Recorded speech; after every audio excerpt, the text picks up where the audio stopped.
Hello, History Detectives. I'm Henry. And I'm Kath, and we're very glad that you could join us today.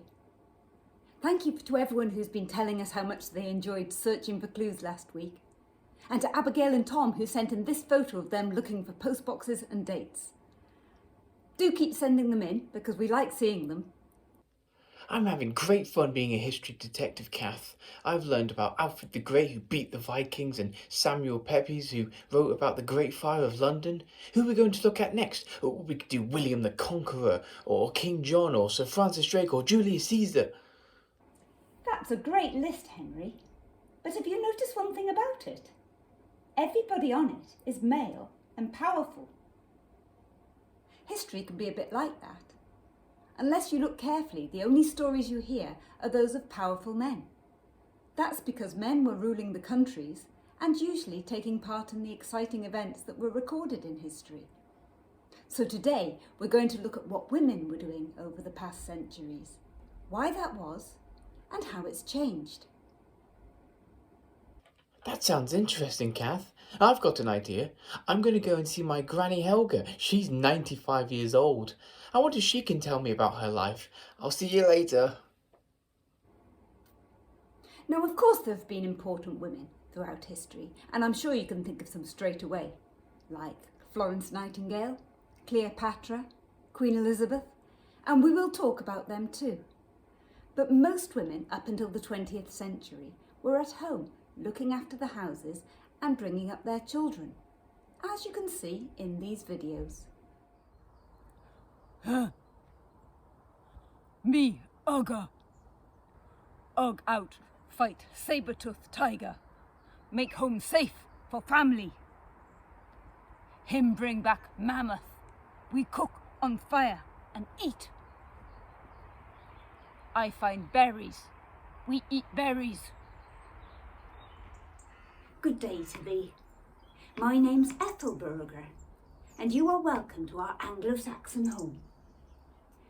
My husband Alfred is out in the fields tending our crops. When he brings the corn back, I'm going to make some bread out of it and put it on our fire to cook for us so that we've got something to eat. You're welcome to join us. Good afternoon. My name's Dorothy, and you are very welcome to our very modern 1950s home. My husband Bert is at the office right now, but when he comes home I will have his tea ready for him. I've already bought the pork chops from the butcher's today, and I'm just going to finish making this cake with the help of my daughter Alice. Now, women are just as intelligent and capable as men, so why is it that they're the ones who stayed at home throughout history? Well, nature has made humans want to have children to carry on the species, and it's made the woman the one who gives birth to the children. So this tended to be what women did, have children and look after them, and lots of them. Until the last century, many children died young, so families tried to have a lot of babies, often as many as 8 or 10, to make sure that some of them survived to have children of their own. Queen Victoria had 9 children, and my own grandmother, who was born in 1900, had 8 brothers and sisters. This print is from the 1840s, that's the 19th century, and it shows the stages in the life of a woman. It starts with her being born and then playing with dolls as a child, which the print says prepares her for her duties as a mother later on, until she marries, has children, looks after her house, and does good things for the poor until she dies. Doesn't sound very exciting, does it? But maybe she was content. What do you think? So what has changed? Well, firstly, technology. I don't have to spend all day picking berries and grinding corn to make bread. When I want to eat, I can go to the freezer and pick out food that I've already bought in the shops. I don't have to spend all afternoon making a fire to cook it on. I can just turn on my cooker and it'll be ready within the hour. Dirty dishes can go into the dishwasher, and my dirty laundry can go in the washing machine. So you see, women are now freer to do other things because they're not spending all day looking after their house. Also, thanks to our wonderful NHS and health services, our children are likely to live and be healthy. Mothers can trust that they don't need to have 8 children for there to be a good chance of continuing their family line. So it's possible for childbearing only to take up a small portion of a woman's life, which will, hopefully, now be long and healthy. Hello, Granny, how are you? I've come to ask you what life was like when you were just a little girl hedgehog, long, long, long ago. Cheeky boy. Well, I suppose it was a long time ago, 95 years. I was born in 1925, you know. The world was very different then. I had 7 brothers and sisters, you know, and our house only had 3 rooms. No bathroom or toilet. My mam worked from home. She mended and sewed clothes for people, lots and lots of sewing on buttons. Our house was always busy. Well, there were lots of us living there, and my mam always looked tired. She was always doing work there or other. Why do you ask?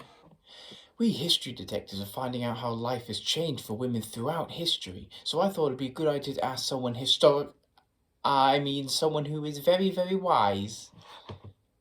Oh, that's lovely, dearie. If you want to know any more, you should ask your great Aunt Hilda.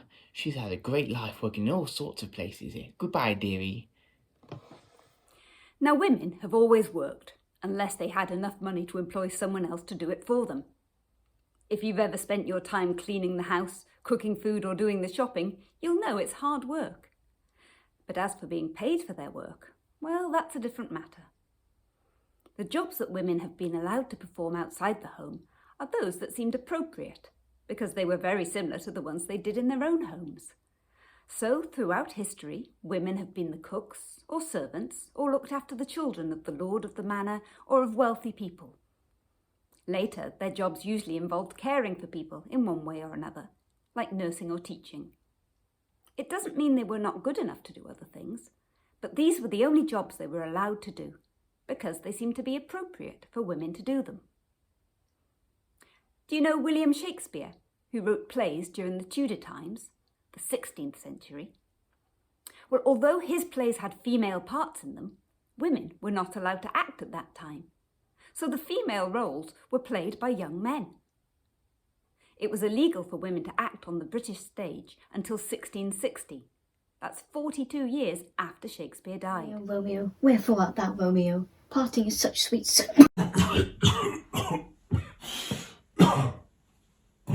Sorry, can we take that bit again?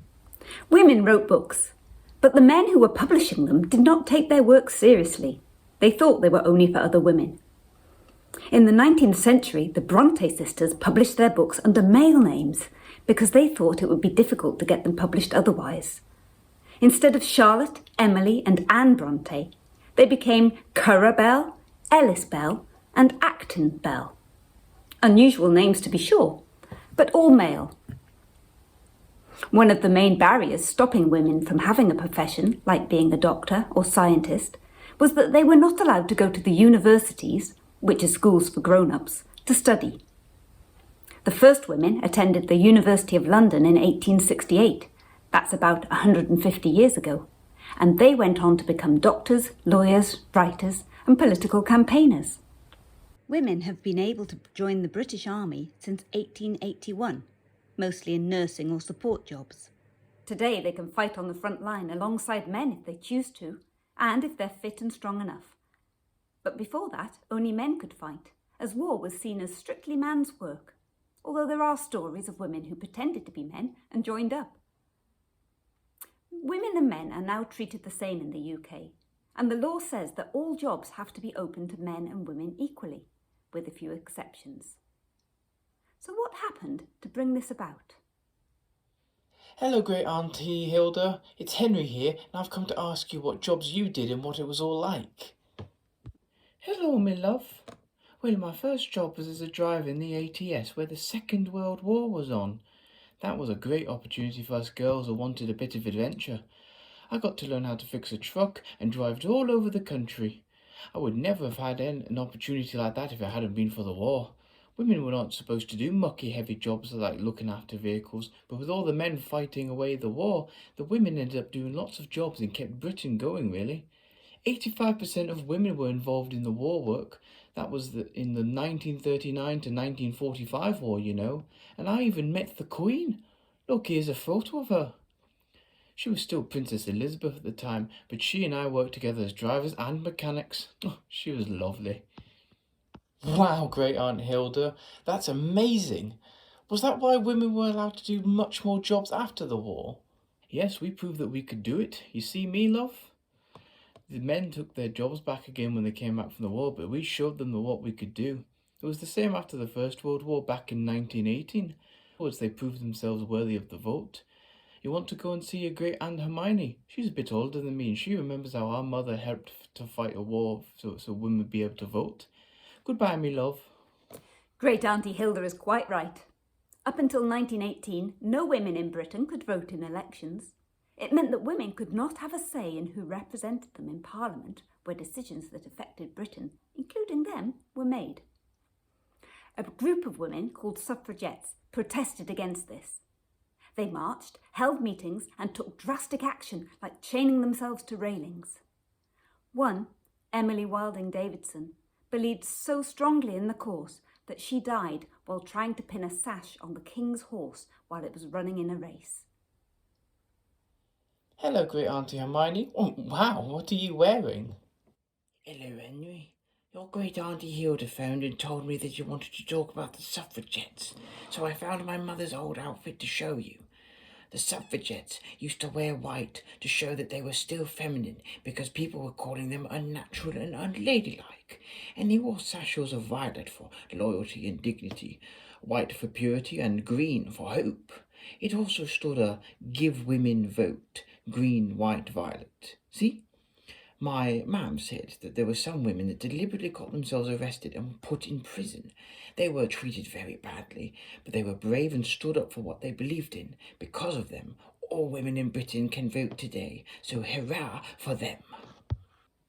Thank you, Great Auntie Hermione. They certainly were very brave women.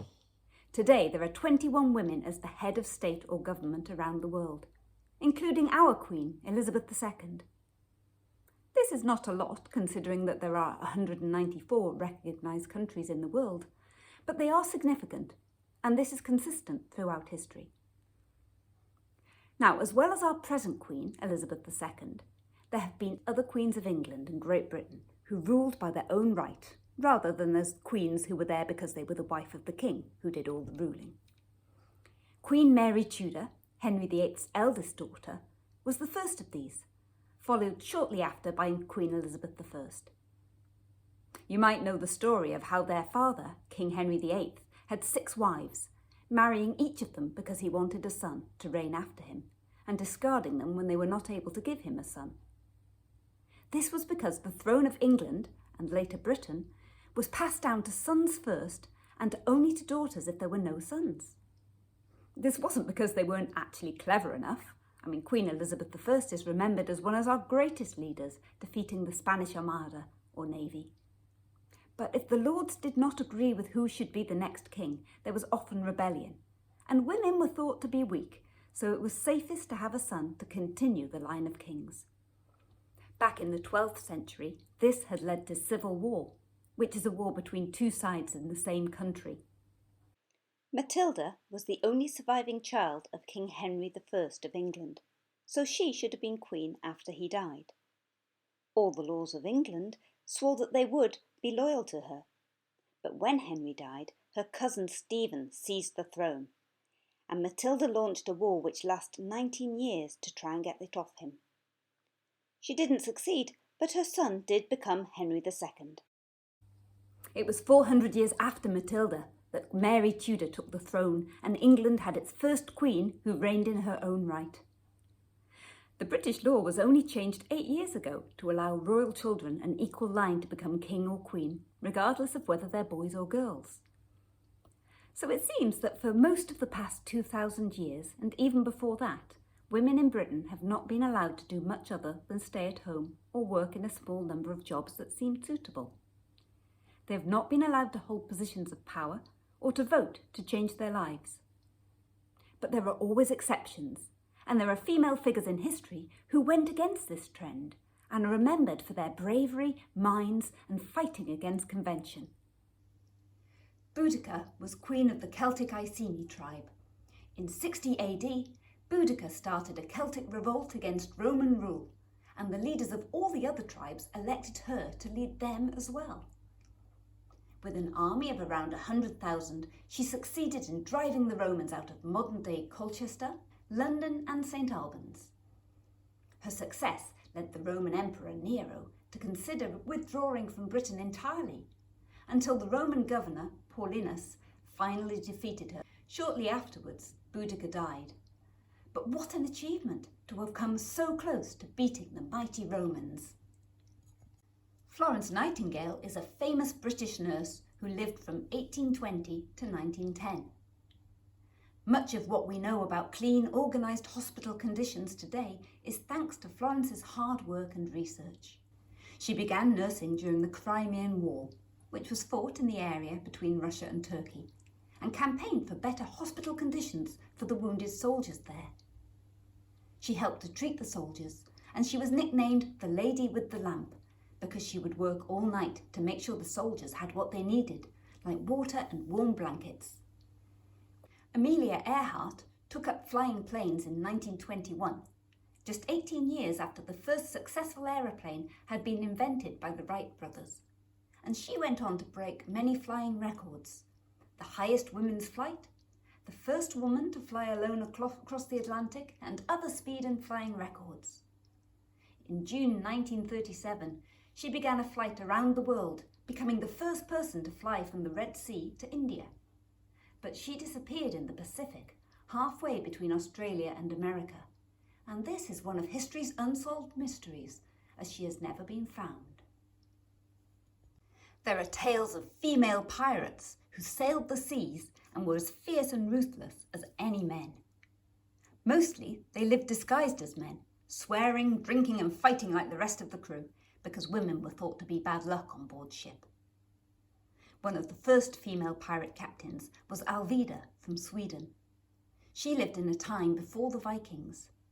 She sailed with an all-woman crew because she did not want to marry the Danish prince Alf. Qing Shi was a female pirate from China who lived in the early 19th century. She commanded an entire fleet of pirate ships, 1,800 of them. That's about 80,000 pirates. Grace O'Malley gave birth to a son on board ship and was up fighting Turkish attackers straight after. Sadie the goat had her ear bitten off in a fight and kept it in a necklace. And Anne Bonny and Mary Read were the only crew members brave enough to defend their ship when they were attacked by the British Navy. So throughout the centuries, there have been strong-minded women who've refused to accept the role that society has given to them. Not all cultures treated women the same, as we can see today still. Let's see how Henry got on visiting his relatives. Hi Kath, hello history detectives. I've learned so much today from my granny and her sisters. I've learned that until the last century, most women stayed at home and looked after the house and their children. Things have changed a lot over the last 100 years because they have better technology like washing machines, which mean they don't have to spend so long doing household chores, and better healthcare, which means more children survive and we all live longer. Women have always been capable of doing any job, but they have only been given the opportunity to do whatever job they want since the First and Second World Wars made it necessary to replace the men who were off fighting. The Suffragettes made it more possible for women in Britain to vote, which meant that they could have a say in any issues which affected them. The British throne was also passed down to the eldest son, but there have been some important queens along the way too, like Elizabeth and Victoria. Although women were not given as many chances as men, there have always been some who have performed in spite of that. Florence Nightingale, Amelia Earhart and Boudica are just a few examples. I've really enjoyed talking to my granny and her sisters. That could be a great activity for our history detectives to do this week.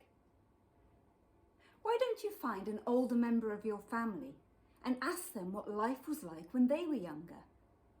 Perhaps you could phone your grandma or granddad, or even just ask your mum or dad. Their childhood was different to yours. They might even have some photos they can show you. And you can perhaps record this some way, like a poster or scrapbook. Like this one that I've done when I spoke to my mum, Teresa. This is her when she met my dad in the 1960s. Now, Teresa's had a very interesting life. She was born in 1934, and this is a picture of her grandma, round about 1910. This is a picture of her dad in 1940. Now, she joined the civil service at a time when it was really quite unusual for women to have a career like that. She also joined the Naval Reserves and was an officer. I find it really interesting to look at the different clothes she wore at different times. So this is her in the 1970s, 1980s. And look, that's me when I was a little girl. And this is the most recent one of her with her grandson, Jake. It was really interesting talking to her and finding out lots of memories. Like during the Second World War, she had a gas mask that was shaped like Mickey Mouse. Okay, history detectives, that's all we have time for this week. High five, history detectives. I'll see you again soon.